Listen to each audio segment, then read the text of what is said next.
नमस्कार प्यारे बच्चों। क्लास 7th में नैतिक शिक्षा की बुक में हमारे ये 6 चैप्टर कंप्लीट हो गए थे। जो स्वाध्याय वाला था हमारा चैप्टर ये कंप्लीट हो गया था। आज की इस वीडियो में हम जो हमारा 7th चैप्टर है नैतिक शिक्षा की बुक का, क्लास 7th का साहस एवं शौर्य, इसको पढ़ेंगे इस वीडियो में। तो स्टार्ट करते हैं। जीवन में प्रत्येक परिस्थिति का निर्भयतापूर्वक सामना करना ही साहस है। यानी कि किसी भी परिस्थिति में जो है साहस के द्वारा ही जो है हम सामना कर सकते हैं। संकट काल में वीर पुरुष ही धैर्य एवं साहस से अपना मार्ग निश्चित करते हैं। जो वीर पुरुष होते हैं वो धैर्य और साहस से जो है अपने मार्ग को साफ करते हैं। अन्याय का प्रतिकार करना भी वीरता का लक्षण है।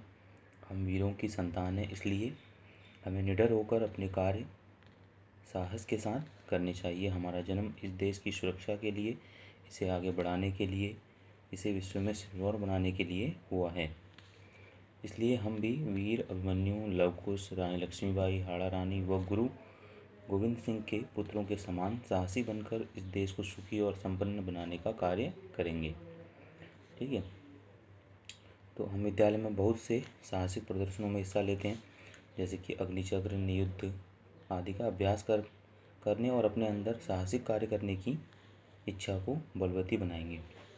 इसी प्रकार साहस एवं शौर्य की गाथा के बारे में उदाहरण स्वरूप कुछ महापुरुषों के विषय में इस अध्याय में जानेंगे। अब इस अध्याय में जो है कुछ जो साहसी और शौर्यवान जो महापुरुष हुए हैं भारत में, उनके बारे में कुछ उनकी जीवनियाँ दी गई हैं संक्षेप में, तो उनको हम पढ़ेंगे इस वीडियो में। सबसे पहले वीर बालक सांवलिया। ठीक है, ये कौन थे, तो किस तरह इन्होंने जो है अपने साहस और शौर्य को प्रदर्शित किया, इसको जानेंगे। यह प्रसंग उस समय का है जब महाराष्ट्र में शिवाजी महाराज राज्य करते थे। यानी कि शिवाजी का नाम आपने सुना होगा, तो वो महाराष्ट्र में उस समय राजा हुआ करते थे। शिवाजी एक दक्ष प्रजापालक राजा थे। वे प्रायः वेश बदलकर राज्य की सुरक्षा तथा राज्य की प्रजा की सुख सुविधाओं की व्यवस्था अपनी आंखों से देखते थे। एक बार जब वे वेश बदलकर घोड़े पर सवार होकर राज्य की सीमा के पास पहुंचे, तब अचानक एक बालक हाथ में तलवार लिए उनके सामने आ खड़ा हुआ और ऊंचे स्वर से ललकारा, तुम कौन हो? हमारी सीमा पार करने का तुम्हें साहस कैसे हुआ? ठीक है, तो एक बच्चा उनके सामने आया तलवार लेकर के, उनसे पूछा तुम कौन हो और तुमने हमारी सीमा में क्यों प्रवेश किया है? अगर एक कदम भी आगे बढ़ाओगे तो तुम्हारे सिर के टुकड़े टुकड़े कर दूंगा, ऐसा उस बालक ने शिवाजी से कहा। तो शिवाजी बालक की परीक्षा लेना चाहते थे। उन्होंने कहा ठीक है, हो जाए दो दो हाथ। बालक तनिक भी नहीं घबराया। बिजली की फुर्ती से उसने तलवार उठाई और बड़े साहस के साथ शिवाजी की ओर लपका। शिवाजी ने वार बचाकर ऐसा काट मारा कि उसकी तलवार हाथ से छूट गई।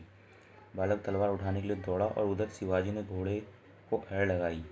पल भर में ही वह आंखों से ओझल हो गए। यानी कि जैसे ही वो बच्चा तलवार उठाने के लिए दौड़ा, तो शिवाजी ने जो है अपने घोड़े पर बैठ करके वहाँ से वो निकल गए। बालक घोड़े के पैरों से उड़ती हुई धूल को देखता रह गया। तो वहाँ पर वो बालक जब वो निकल गए इतनी फुर्ती से, तो वो खाली देखता ही रह गया। शिवाजी ने राजधानी में उस बालक को बुलावा भेजा। ठीक है, जब पहुँचे अपने महल में, तो उस बालक को बुलाया। राजसभा में उपस्थित होकर बालक ने देखा कि राजस्थान में बैठे व्यक्ति शिवाजी महाराज हैं और उनसे ही उसकी मुठभेड़ हुई। शिवाजी ने उसे निकट बुलाकर पूछा, वीर बालक तुम्हारा नाम? तो उस बच्चे से पूछा कि तुम्हारा नाम क्या है? तो उस बच्चे ने उत्तर दिया सांवलिया। तो शिवाजी ने सांवलिया को अपनी सेना में ले लिया। उस वीर ने वहाँ भी अपनी योग्यता से कुछ ही समय में ऊंचा पद प्राप्त कर लिया।